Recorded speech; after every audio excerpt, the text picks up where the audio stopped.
Hi everyone, here's what's bothering me today.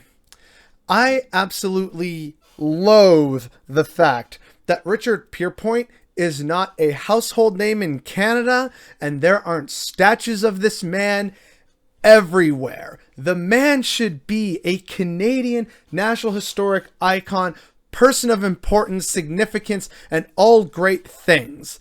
This man has more right to be on our money than half of the prime ministers that are on it. Richard Pierpoint was a black man from Bondu in what is now known as Senegal. He was born there sometime around 1744.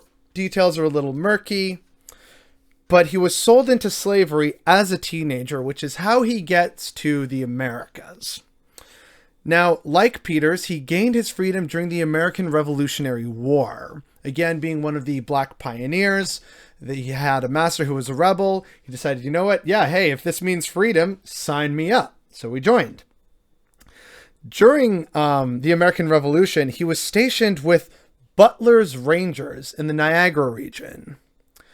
Now, in this part of, Niagara and upstate New York, he and Butler's Rangers engaged in what was basically a form of guerrilla warfare with American rebels. And this is how he started to hone his skills as a capable, military man, ambusher, and keeping cool under pressure and under fire. And with this, he fights throughout the war, but of course the Americans ultimately win. And so he then, just stays in Niagara where he is honorably discharged. After being honorably discharged, he was granted 200 acres of land, which, to put it in perspective, was the same allotment given to British officers, showing that someone definitely recognized a legend when they saw it. And for that, I appreciate them. He got 200 acres in what we now call St. Catharines, Ontario. And on June 29th, 1794, he signed the Petition of Free Negroes with 18 other black residents. This was a petition that they came up with because they wanted to live communally and away from white people, because it was hard for them to clear their own land in these sort of separate plots, whereas white people, by having their own communities and it was allowed, it was easier to communally clear land and therefore turn the grant into a permanent property that they own title to. Also, white people be racist as hell. So they said, can we just have a nice little black community here, near Lake Ontario and just be, simple farmers? Can we just do that thing? The petition was rejected, of course.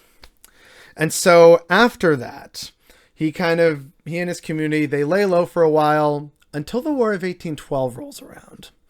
Now, again, the man was born in 1744, so by the War of 1812, he's 58 years old. He's not a spring chicken anymore. But the man is still loyal, and he still signs up to fight. Richard Pierpoint, though 68, he petitioned the military leadership in, Canada, which was then known as British North America. He kept harassing them, saying, you should create a free black militia. We got a bunch of black people here because they had left from the American Revolutionary War. They're free. They know how to fight. You kind of need numbers until reinforcements can arrive from across the pond. Eventually, they relented, which leads us to him creating an all-black militia to fight the Americans, where he's given the rank of captain, where he is known by the amazing names of Captain Dick and Black Dick. And you can't censor that, because Dick is just shorthand for Richard, and his name is Richard Pierpoint, which, come on, people. That alone should just be enough to be a household name in this great country of ours. An all-black militia being led by Captain Black Dick. Just, come on. It's awesome. And so on top of that, he comes to lead what is officially known as the Colored Corps. And this is the militia of free black men.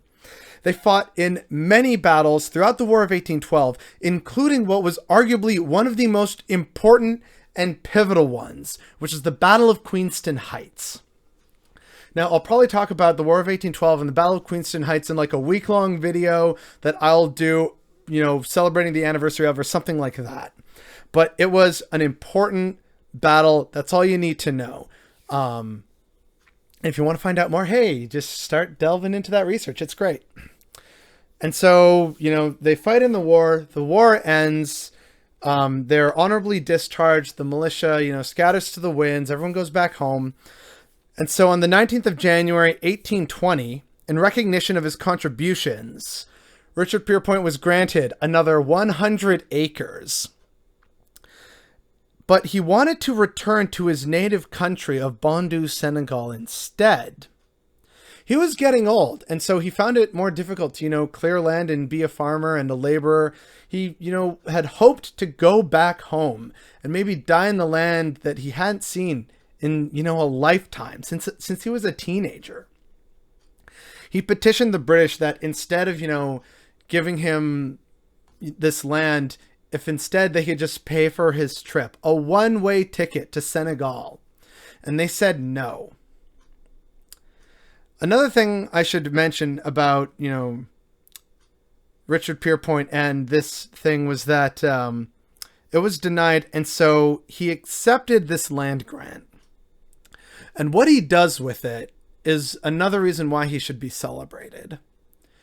Using his 100 acres, he allows for black settlers to build their own settlement in modern-day St. Catharines so that they could farm and live together in peace and freedom.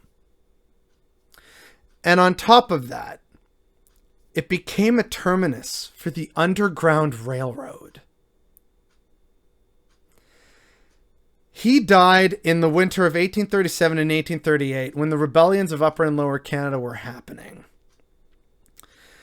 He left no family, no successors, but he had a companion named Deaf Moses who often traveled with him as he would travel around and tell such amazing stories. Now, one such example of storytelling that exists in West Africa, especially where Richard Pierpoint was originally from, is the sort of oral tradition of the griots or the griots. I'm not sure how it's pronounced, but they were basically kind of like an oral history teller and bards, and their storytelling was just phenomenal. And apparently Richard Pierpoint would be able to, he could produce a pebble from his pocket and launch into a story that would captivate everyone around the campfire, everyone during their downtime on a battlefield. The man was a storyteller and a community builder and an advocate and a man who believed in freedom and justice and equality and was absolutely loyal through thick and thin to the British cause, even though those same Brits refused to give him the few requests he made in life. Richard Pierpoint absolutely should be a household name in this country of ours and utterly celebrated as the amazing man he is. And the fact that he isn't is definitely what's bothering me today.